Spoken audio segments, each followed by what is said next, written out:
नमस्कार दोस्तों, आप देख रहे हैं हमारा चैनल BNRS25 न्यूज और मैं हूं प्रकाश हडिवाल। तो चलिए शुरू करते हैं आज की खास खबर से। खबर आ रही है अमेरिका से।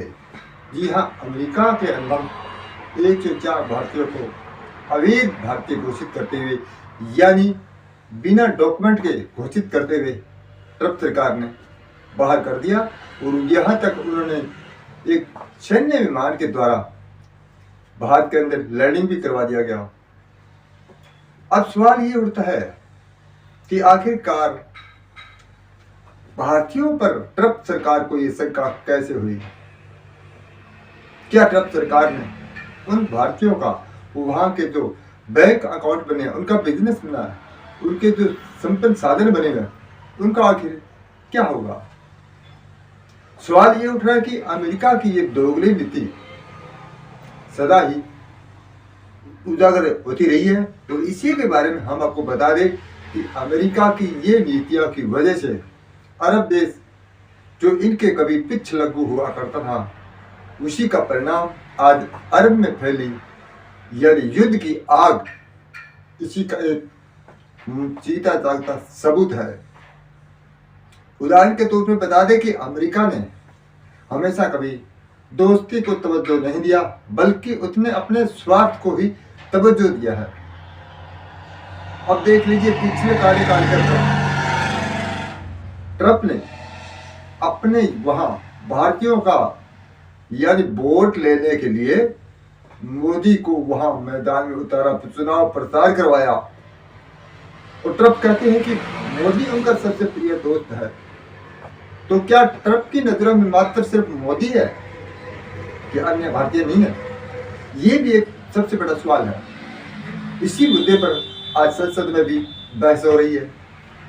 अब सवाल ये उठता है कि पहले जो दूसरा कार्यकाल ट्रंप का शुरू हुआ, वहां पर भारत के पीएम नरेंद्र मोदी को नहीं बुलाया गया और उसके बाद भारतीयों को वहां से अवैध करार देते हुए देश से बाहर कर दिया।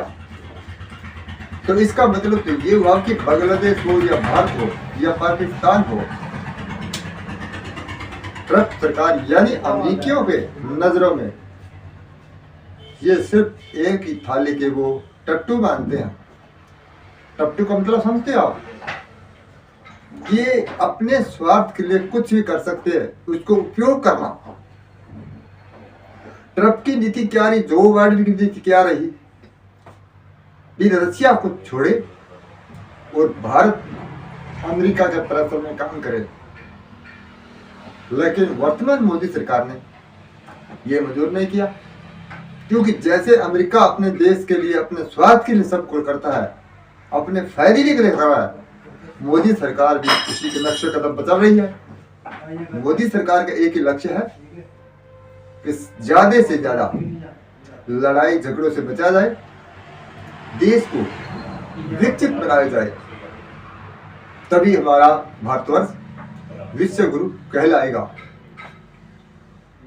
अब सवाल ये उठता है कि पहले मोदी को नहीं बुलाया गया, जो मुख्य सवाल था, और वर्ल्ड के अंदर आज भारत के प्रधानमंत्री नरेंद्र मोदी की अच्छी खासी छवि है। उसके बाद 104 भारतीयों को यानी अवैध प्रवासी घोषित करके बिना वीजा, बिना डॉक्यूमेंट के घोषित करते हुए वहां से निकाल दिया। अब देखना यह कि मोदी सरकार को ये किस रूप में उपयोग करना चाहती है। एक बात तो साफ झलक रही है कि सब पूरे प्रचंडा के पीछे हमेशा से ही अमेरिका की दोगली नीति रही है। इसका एक ही एजेंडा है कि कोई भी देश उनके अधीनता में रहे, उनकी अधीनता को स्वीकार करे। लेकिन वर्तमान में वो भारत देश वो नहीं है जो 1971 में था। और उसी समय संयोग की बात यह है कि उसी समय रशिया ने वर्ल्ड के अंदर एक ऐसा देश था जिसने भारत को हमेशा तवज्जो दी, बल्कि उन्होंने अपने सैन्य साजो सामान और अपनी आर्मी के साथ भारत को 1971 का युद्ध जितवाया। अब ट्रंप सरकार की नीति क्या है कि रसिया कमजोर हो चुका है, वो 3 वर्षों से युद्ध लड़ा है। उसका प्रेजेंडा यही है कि किसी रूप में किसी तरह से भारत देश को कमजोर कर उनकी आर्थिक कमजोरियों का लाभ उठाकर भारत को अपने पक्ष में किया जाए और रसिया के विरोध में उतारा जाए।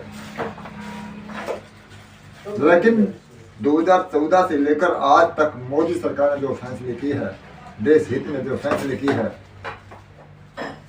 ये कदापि नहीं हो सकता कि रसिया के लिए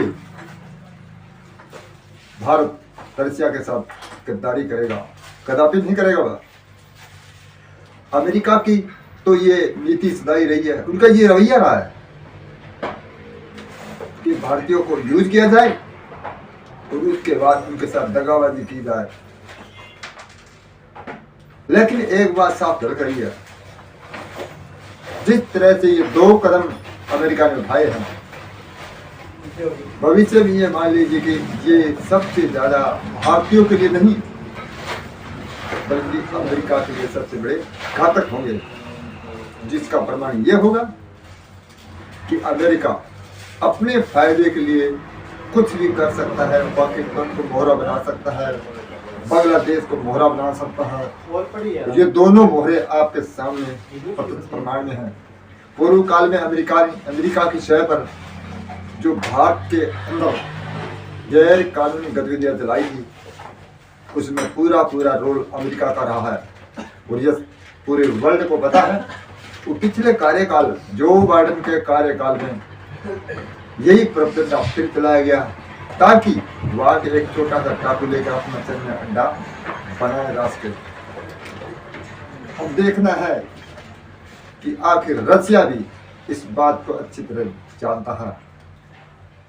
दूसरी तरफ अगर देखा जाए, चाइना भी अब समझ चुका है कि अमेरिका को अगर किसी तरह से इसी दादागिरी से रोकना है तो भारत को साथ देना उसकी मजबूरी है। चाइना की नीति एक ही है कि कमजोरी को दबाओ, तानाशाही राज करो। अमेरिका की नीति यही है, फूट डालो, राज करो। लेकिन रसिया की नीति क्या है? रसिया की नीति ये है, जिसके साथ दोस्ती की गई है उसके दोस्ती को दोस्ती के रूप में निभाओ। लेकिन एक बात ये साफ हो रही है, अमेरिका जिस नक्शे कदम पर चल रहा है, ये तो असंभव नहीं बल्कि संभव है कि चंद वर्षों के अंदर अमेरिका की दादागिरी का वजूद मिटने वाला है। तो दोस्तों, ये तो थे हमारे पर्सनल विचार। अब हमारे विचारों पर आपकी क्या प्रतिक्रिया है, आप हमें कमेंट बॉक्स में बताएं। जय हिंद दोस्तों।